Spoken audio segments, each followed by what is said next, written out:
तीन आठवड्यापूर्वी BDC IAS academy या चॅनलच्या माध्यमातून युट्यूबच्या माध्यमातून हे सांगत होतो की ओव्हरलॅप एक्झाम होत आहे. सुरुवातीला एक अट्टास होता आपला की प्रथम जे समाज कल्याणची परीक्षा होती ती पुढे जावी, ती गेली नाही. त्यासाठी खूप आपण प्रयत्न केले.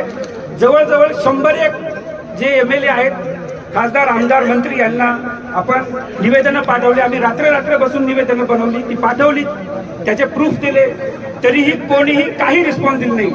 त्याच्यामध्ये दुसरी गोष्ट, दुसरा आठवडा खूप पॅनिक केला, त्याच्यामध्ये खूप लोकांनी त्रास दिला. आपलेच लोक हे ओव्हरलॅप एक्झामला मान्यता देत होते, त्याच्यामुळं तेही मुद्दा दुसऱ्या आठवड्यामध्ये सुद्धा लावून धरला. आजचा तिसरा आठवडा आहे आणि एक परीक्षा आपली हातातून गेली. आता ही दुसरी परीक्षा MPSCची आणि याच दिवशी 25 तारखेला IBPS